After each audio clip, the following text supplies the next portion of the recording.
Nós falamos dos ribossomos, que são... Alguém lembra onde nós paramos na aula passada? Eu acho que você acabou de falar do retículo endoplasmático. Ah, tá. Então, eu vou mais rápido aqui, então. Nós falamos dos ribossomos, que são grãozinhos, né? Que são encontrados na célula e especializados na produção de proteínas, né? É a única organela presente nas duas células, procariotas e eucariotas. Falamos do retículo endoplasmático, que é um conjunto de tubos e bolsas membranosas, e esse retículo tem a função de transporte. A função geral dele é transporte. Ele pode ser rugoso, cheio de grãos de ribossomos, como ele pode ser liso, que não tem grãos de ribossomos, tá? O retículo rugoso, ó, cheio de grãozinhos de ribossomos. O retículo liso, o nome já indica, é liso. Esses grãozinhos de ribossomos aqui, como o ribossomo tem a função de sintetizar proteína, quando os aminoácidos se unem nesse retículo aqui, já inicia a formação das proteínas. Primeiro ano, pensa rápido. Que nome que nós damos para o início dessa formação de proteínas? Qual que é o nome? Os aminoácidos se unem para formar o quê? Proteínas? Mas antes de chegar na proteína... Ah, os polipeptídeos. Os polipeptídeos. Então, aqui, ó, são formados os polipeptídeos. Os polipeptídeos são formados aqui. Depois, esse retículo endoplasmático rugoso entrega esses polipeptídeos prontinho para os ribossomos sintetizar a proteína. Então, eles meio que adiantam o trabalho da proteína, tá? O retículo liso não sintetiza proteína, transporta a substância. O retículo endoplasmático liso, ele vai sintetizar os lipídios, mas ele também, além do transporte e síntese de lipídio, ele tem essa função aqui importante. Nós paramos por aqui, né? A função hepática. O nosso fígado, eu acho que eu já comentei com vocês, o nosso fígado possui mais ou menos cerca de 500, 400 funções diferentes. E uma das funções do nosso fígado é dar uma vistoria no sangue antes dele percorrer o nosso corpo. Por quê? O sangue sai do intestino delgado cheio de coisas que ele pegou lá, coisas boas e coisas ruins. Porque nem sempre a gente coloca no nosso corpo só coisas boas, né? Às vezes, por exemplo, você tem até a intenção de colocar uma coisa boa. Por exemplo, um presunto. Presunto é alimento, é uma coisa boa. Só que, como ele é um alimento embutido, um alimento industrializado, nele vai ter, então, conservante, produtos químicos, que não é bom para o nosso corpo, não é? Mas a gente vai comer tudo isso. Então, lá no nosso intestino delgado, tudo que vai ser levado para as células vai para o sangue. E o sangue, então, vai sair carregado dessas coisas. E aí, o que vai acontecer? Vai passar pelo fígado e o fígado vai dar essa vistoria. Isso aqui pode, isso aqui não pode. Então, ele que vai determinar o que vai passar, o que não vai. Então, algumas substâncias tóxicas lá no fígado, ao invés de ir com toda a toxicidade para as células, o retículo endoplasmático liso vai fazer o papel de tirar essa toxicidade desse alimento, diminuir essa toxicidade, para que isso possa circular no sangue com maior tranquilidade. O exemplo que nós colocamos, que eu coloquei aqui, foi medicamentos, sedativos, álcool, droga. Então, esses medicamentos aqui, todos vocês já ouviram falar que nós não podemos tomar um remédio muito tempo, né? Isso acaba afetando o fígado. Corticoide, anti-inflamatório, né, antibiótico, meus próprios remédios também para o sistema nervoso, né? Antidepressivo, antiansiolítico, um monte de coisa. Então, se a gente ficar tomando uma química muito tempo, isso vai sobrecarregar o fígado. E o fígado não vai conseguir trabalhar, fazer as outras funções dele, né? O álcool, da mesma forma. Você sabe que a pessoa começa a ingerir o álcool, vai ingerindo, o fígado vai trabalhando, vai tirando a substância tóxica, vai diminuindo a substância tóxica. Mas se a pessoa continuar insistindo em ingerir o álcool, vai chegar um ponto, o que vai acontecer? O fígado não vai conseguir mais retirar a substância tóxica dele. Tipo assim, quer saber? Deixa para lá, né? E aí a toxicidade do álcool vai aumentar no nosso sangue, isso vai chegar no nosso cérebro, vai afetar o nosso cérebro, por isso a pessoa que bebe muito tem os sintomas dela: perda de equilíbrio, né? Dificuldade na fala, dificuldade em visão. Então, assim, são as alterações, porque o fígado não deu conta mais de converter o álcool.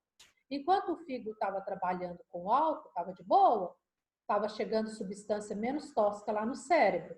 Mas chega um ponto que o fígado não dá conta. Aí sim, aí vai complicar a vida, né, da pessoa. As drogas da mesma forma. Chega um ponto que o fígado não consegue mais converter essa toxicidade das drogas. É onde começa a afetar os órgãos, né? O cérebro, o coração, o pulmão. Então, aí já vai afetando as outras partes do nosso organismo, tá? Alguma pergunta sobre isso aqui?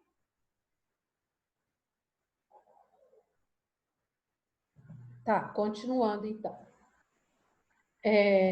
Os ovos e espermatozoides precisam de hormônios, né?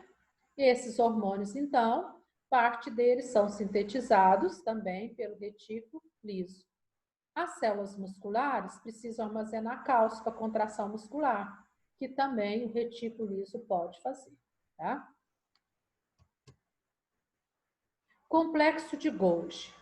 O complexo de Golgi é uma estrutura um pouco estranha. Quando a gente observa ele, a gente vê que o complexo de Golgi ele é formado por um conjunto de membranas, bolsas achatadas, amassadas. Esse complexo de Golgi é uma estrutura que foi descoberta pelo cientista Camilo Golgi. Quando Camilo Golgi viu essa estrutura na célula, observando essa estrutura, ele observou que era uma estrutura muito complexa. E ele não conseguiu definir o nome dela como retículo, como ribossomo, como mitocôndria. E ele deu um nome a ele mesmo, complexo, porque é uma estrutura muito complexa para ele, na época, de Golgi, em homenagem a Camilo Golgi. Ou então pode ser também complexo golgiense. Tá? Também pode ser os dois tipos, complexo de Golgi ou golgiense. A função do complexo de Golgi é armazenar substâncias. Então, aqui fica armazenado substância. Essa é a primeira função dele. Mas, além de armazenamento, vamos ver que outras funções esse complexo de Golgi tem, né? Ó, ele é responsável por secreção celular. O que é isso? Secretar substâncias que a célula precisa. Como ele armazena proteína, lipídio, né? Empacota dentro dele, para que quando a célula precisar, lá tem. Então, é considerado como um armazém da célula, né? Precisou, vai lá no complexo de Golgi e retira lá. As enzimas são armazenadas lá, porque enzima é proteína, né? Então, enzimas do tubo digestório, da respiração, né, os hormônios, tudo fica armazenado no complexo de Golgi. E aí, aquela pergunta, dentro da célula,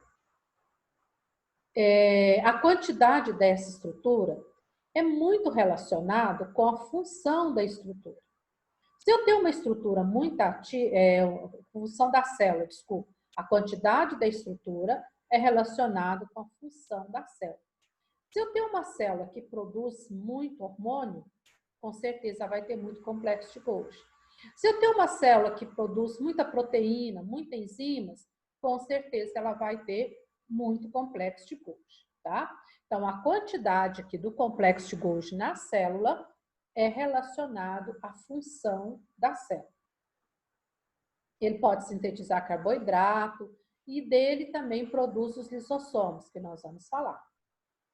No complexo de Golgi, ele forma essa vesículazinha que tem na cabeça do espermatozoide, que é chamado de acrosoma. Essa vesícula tem enzimas. E essa enzima vai servir para perfurar o óvulo no momento da fecundação. Quando acontece a fecundação, os espermatozoides ficam rodeando o óvulo, todos em função de um. Todos os espermatozoides liberam as enzimas em volta da membrana do óvulo. E apenas um espermatozoide consegue perfurar essa membrana e jogar o seu material genético. Mas para isso ele precisa desse acrosoma, dessa vesícula, dessa enzima aqui. Se não tem essa enzima, o espermatozoide ele é infértil. Um homem que tem 20% do espermatozoide que não produz a enzima aqui, ele já tem dificuldade na fertilidade, tá? Então, é necessário que o espermatozoide tenha esse acrossomo, que é essa enzima digestiva aqui. Tá. Agora, nós vamos falar dos lisossomos, que está na página 17. Essa estrutura aqui é o estômago da célula, vamos assim dizer. Por quê? Liso ou lise significa quebra. Somo, corpo. É uma quebra de corpo, de molécula. Então, lisossomos são bolsinhas, ó, bolsinhas, sempre grudada ao complexo de Golgi. E agora, primeiro ano, pensa rápido. Qual é a vantagem do lisossomo estar grudado ao complexo de Golgi? Facilita a sintetização de proteínas? Principalmente as enzimas. Se o lisossomo vai fazer a digestão da célula, ele precisa de enzima. E ele vai pegar a enzima de onde? Do complexo de Golgi. Então, por isso que em volta do complexo de Golgi é cheio de bolotinhas. Essas bolotinhas são o lisossomo. E o lisossomo é igual ao nosso estômago. Ele vai digerir as partículas nutrientes dentro da célula, tá? Lise, quebra. Existem dois tipos de digestão, primeiro ano. Existe a digestão extracelular e a digestão intracelular. Quem é que vai me dizer o que seria digestão extracelular? Fora da célula. Fora da célula. Uai, mas se é fora da célula, é onde então? Onde que acontece?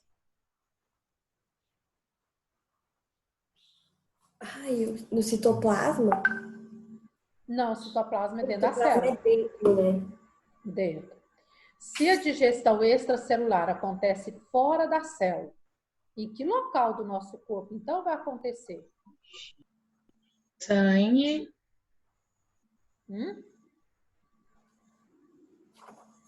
Vai acontecer então na boca, no estômago, no intestino.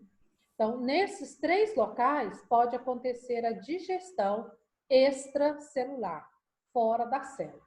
Agora, quando chega lá no intestino, termina toda a digestão. Aí sim, aí tudo que digeriu vai passar para o sangue e o sangue vai levar esses nutrientes para cada célula. Entrando dentro da célula, esses nutrientes têm que chegar até o lisossomo. O lisossomo é como se fosse o estômago da célula. Então, nele vai ser digerido as moléculas. Nossa, mas já não digeriu lá no intestino delgado? Já não colocou em moléculas pequenas? Precisa ser menor ainda? Precisa. Porque a célula é microscópica, é pequena. As organelas são menores ainda. Então, precisa ser quebrado em átomos, íons, tá? E é o lisossomo que faz essa quebra lá dentro da célula. É como se fosse o estômago da célula, tá? Ó, deu exemplo aqui, enzimas, nucleases, vão trabalhar com os ácidos nucleicos, protease, vão trabalhar com as proteínas. Essas enzimas saem do complexo de Golgi, vão para o lisossomo, para poder acontecer o que nós chamamos de digestão intracelular. Irani, Oi. o lisossomo ele é produzido do complexo de Golgi? Isso, ele é produzido do complexo de Golgi. O complexo de Golgi produz ele, por isso que fica essas bolotinhas grudadas em volta do complexo. Agora, tem duas coisas que vocês precisam separar, vocês precisam saber. Aqui, dentro dessa célula, é igual no nosso corpo. Vocês ficam o tempo todo comendo? Não, não fica. Se me deixasse. Se deixasse, ficava, né, Vitória? Mas, como isso não convém, a gente não fica, né? Tem determinado tempo que a gente não come. E às vezes vai ter uma determinada situação que você fica um tempo maior sem comer e você fica até com o estômago vazio, até roncando de fome. É assim que a gente fala? Depois você come, enche seu estômago vai trabalhar. Gente, com o lisossomo é a mesma coisa. Quando o lisossomo não está digerindo, não está trabalhando, não tem alimento para ele, que é o estômago vazio, eu chamo ele de lisossomo primário. Ó, aguardando a atividade de digestão. Então, o lisossomo primário é o estômago vazio, quando não tem comida, está vazio. Mas aí deu fome e a gente vai comer. Quando a gente come, o alimento vai ser digerido no intestino, vai para as células e vai chegar aqui no lisossomo. Aí o lisossomo vai trabalhar, vai digerir. Eu vou chamar ele de lisossomo secundário. É o lisossomo que está digerindo, que está trabalhando, ó, os materiais que vão ser digeridos aqui dentro dele, graças às enzimas. Então, deu para diferenciar? No desenho, ó, se eu for olhar aqui, nesse desenho... Pode repetir, por favor, Irani? Sim. Lisossomo primário é quando eu tenho o lisossomo com enzimas, mas sem nada para digerir, vazio. O lisossomo secundário é quando eu tenho a estrutura lisossomo, as enzimas, mais a partícula que ele vai digerir. Ok? Obrigada. Ou nada. Num desenho, como você vai identificar isso? Ó, se fosse desenho aqui eu tenho todos primários. Por quê? Eu não estou vendo nada dentro dele. Depois eu vou mostrar um desenho para vocês. Se ele está agindo, se ele está trabalhando, dentro dessas bolotinhas tem que ter nem que seja um pontinho ou outro, para você identificar que é uma estrutura que ele está digerindo. Até aqui, ok?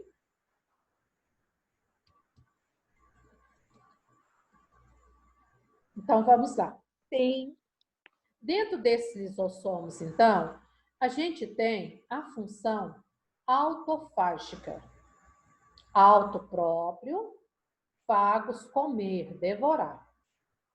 Ué, mas o que é isso? Ele vai comer ele próprio, vai comer a célula? Como que é essa estrutura, então? Tá? Então, vamos lá. Ele é uma estrutura extremamente importante dentro da célula.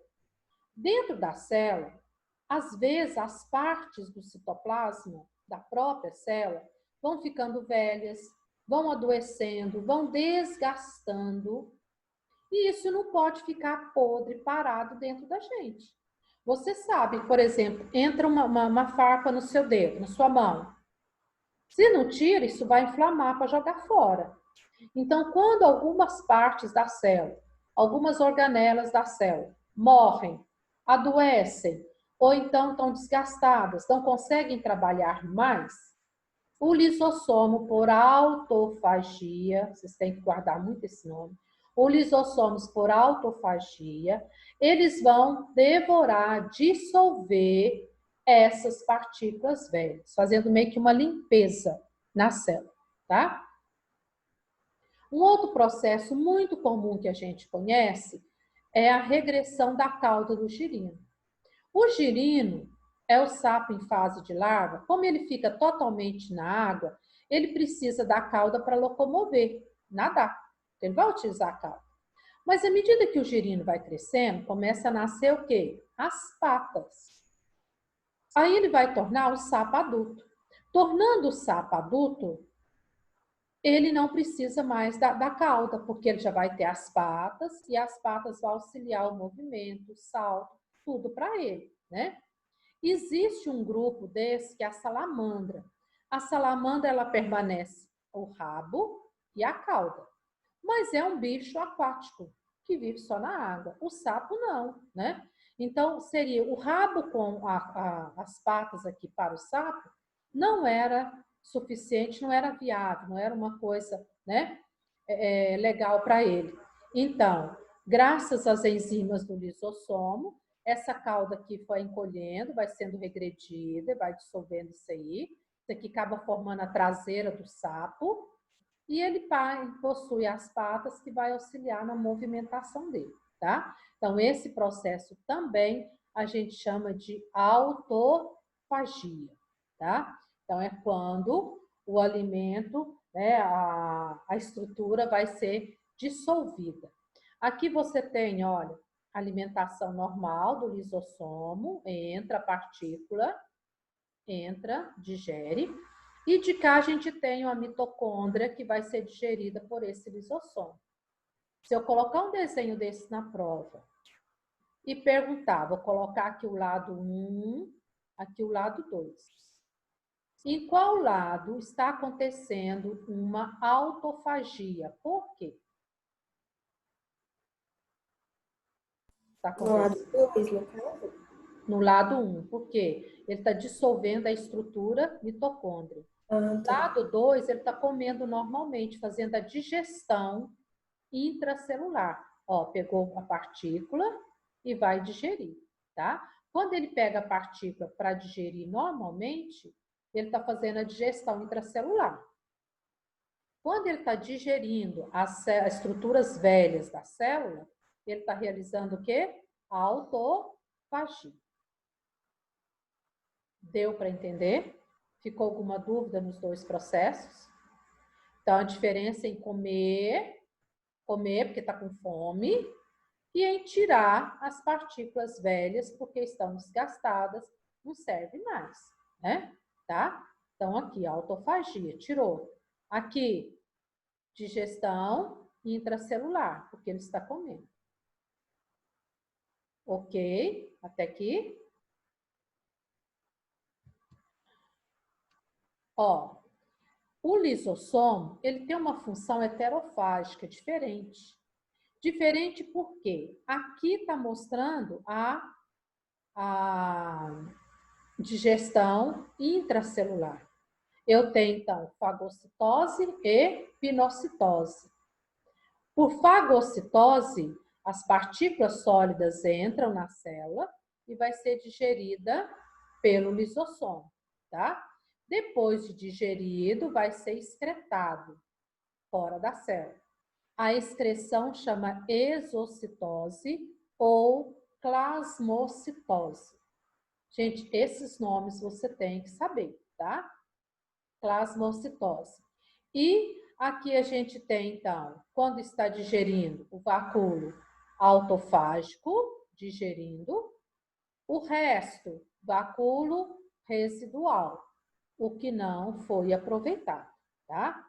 Vou voltar aqui, porque isso aqui você precisa saber.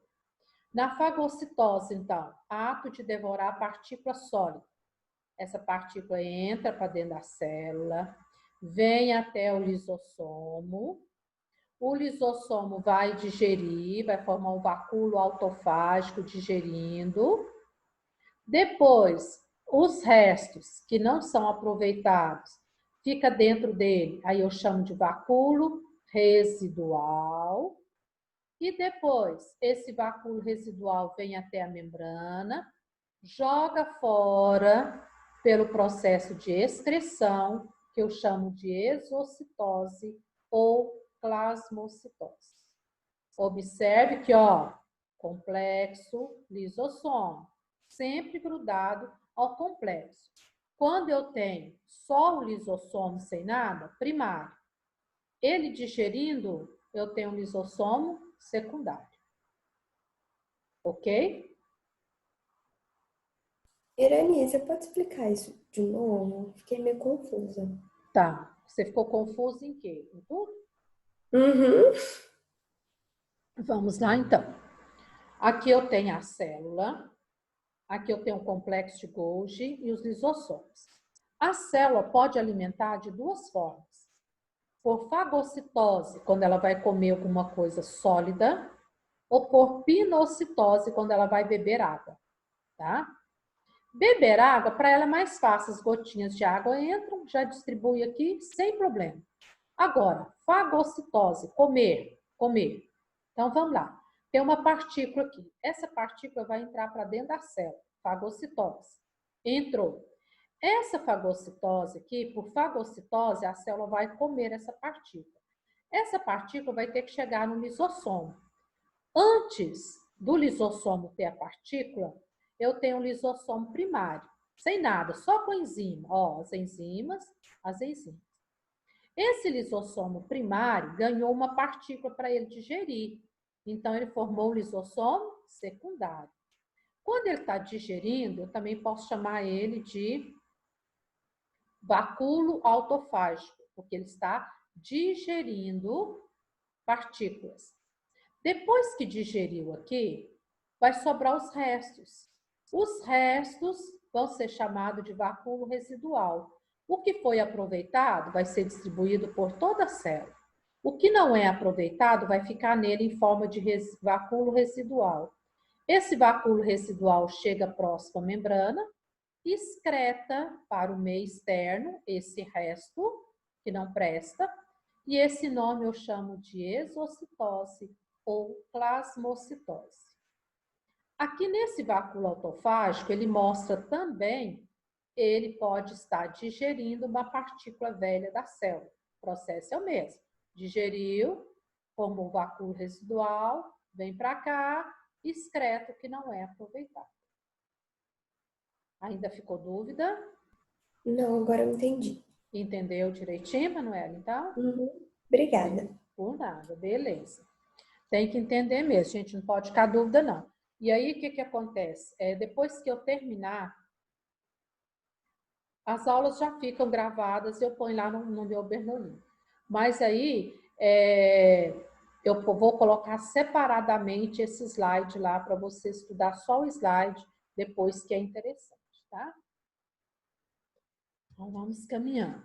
Ó, as substâncias úteis são enviadas para o citoplasma. Os restos não digeridos por plasmocitose ou defecação celular.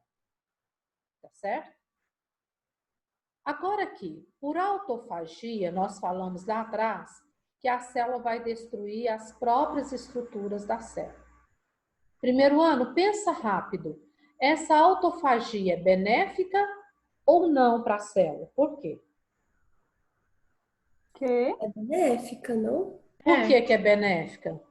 Tá eliminando uma coisa que não é útil mais? Isso. Isso pode causar inflamação na célula também, não pode? Pode adoecer, pode sim. Isso mesmo. Então, a autofagia ela é sempre benéfica, porque ela vai destruir aquilo que a célula não precisa, aquilo que a célula não dá conta, né? E até mesmo ajudar o girino a tornar sapo, não é? Então, isso é bom. Beleza. Agora eu quero que você foque aqui. Autólise. Ó, autólise, auto próprio. Lise, devorar. Devorar a si próprio. Autólise já é uma destruição da célula pelo rompimento do lisossomo. Então, nesse processo aqui, nós vamos ter o processo de dois lados.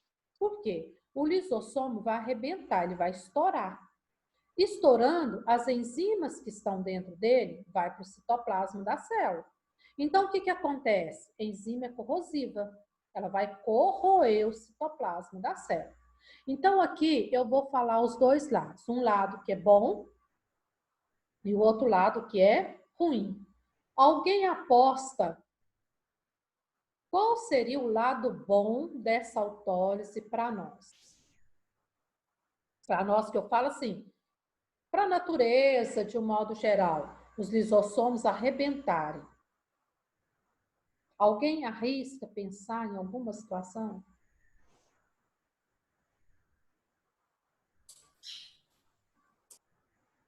Olha, todo ser vivo um dia vai morrer. Quando os seres vivos morrem, Na terra, esses cadáveres, vai acontecer o que com eles? Decompor. Hã? Decompor. Decompor. Mas essa decomposição é feita por quem? Quem que decompõe? As enzimas? Sim. Sem ser as enzimas, quem é que vai decompor? Porque as enzimas não vai ficar a vida inteira, porque o corpo vai morrer, depois vai acabar as enzimas. E aí? Quem vai decompor aquele resto? Os fungos e as bactérias. Bactérias. Só que antes dos fungos e a bactéria atacar, os lisossomos, por autólise, ele já vai iniciar a destruição da célula. Por isso que quando tem um bicho morto, fede. Nossa, tá fedendo aqui no lote vago. Ei, tem um bicho morto ali. O que que acontece? Quando o bicho morre, quando o ser morre, né? Ao morrer, ele vai aos lisossomos, vai entender que as células pararam de trabalhar. Tudo parou. Se tudo parou, eles não precisam continuar trabalhando. Aí o que que faz? Eles arrebentam, estouram e jogam todas as suas enzimas nas células. E aí todas as células com as enzimas de lisossomo, que toda célula tem lisossomo, esse lisossomo começa a autodigerir a própria célula, o próprio organismo. É o que inicia o processo de putrefação dos seres, da carne, né? A putrefação do corpo. No nosso caso, quando uma pessoa falece muito longe da nossa cidade, por exemplo, e tem que trazer o corpo para a nossa cidade, eles falam assim, vai demorar a chegar, porque tem que embalsamar, tem que preparar o corpo. O que eles fazem? Eles colocam o formol vai deixar esses lisossomos duros, rígidos, um determinado tempo, para dar tempo desse corpo ser transportado, velado, depois enterrado. E quando não é nesse processo, faleceu e vai ser velado e enterrado, eles também colocam um pouco, porque os lisossomos, logo que eles percebem que o corpo esfriou, que o corpo parou, eles começam a estourar, começam a arrebentar. Então, eles têm que colocar produto. Eu não sei se vocês já observaram, se já aconteceu com parentes, às vezes colocam algodão no nariz, né? Eles têm que colocar produto ali para evitar que os lisossomos comecem a romper antes do enterro, porque senão vai dar mau cheiro mesmo, né? Vai entrar a dissolver. Você compra um pedaço de carne, esquece esse pedaço de carne sem cozinhar, fora de um refrigerador, logo está fedendo. Por quê? A carne, o pedaço de carne já é parte morta. Aí você deixa ele na temperatura ambiente, esses lisossomos vão estourando e vai começar a dissolver a célula, tá? Então, por isso dá mau cheiro. Mas essa autólise aqui, ela é benéfica, ela é necessária, porque acelera a decomposição. Quando é uma formiga, a decomposição dela é rápida. Mas aí vem um elefante, vem uma girafa, vem um tubarão, vem um ser humano, que são seres mais complexos, maiores, que demora muito mais essa decomposição, né? E qual é a vantagem desse ser decomposto no ambiente, primeiro ano? Que vantagem tem? Retorna alguma coisa para o solo, por exemplo, assim? A reciclagem, né? Ciclagem da matéria, e não fica ali dando mau cheiro, né? Destroçando ali, tá? Então, essa é a vantagem. Agora, existe autólise que é prejudicial ao nosso organismo. Primeiro ano, daqui um pouquinho vai terminar, e eu quero que vocês marquem aí, mesmo que eu não terminei, mas você vai olhar, quero que você faça a página 20, número 6, para amanhã. Que amanhã eu termino essas organelas. Isso aqui é mais demorado mesmo, tá? Que é importante. Fazer o que, Irani? Você vai fazer página 20, depois eu vou colocar no grupo também. Página 20, número 6. No livro mesmo, tá? Que a hora que cair aqui, já tá pronto. Autólise que é prejudicial. já falei que ela é destruição da célula. Você sabia que às vezes o lisossomo pode destruir as nossas células vivas? Isso é uma doença que dá no nosso organismo. Isso é péssimo. Do nada você está bem e os seus lisossomos começam a te autodestruir? Como assim?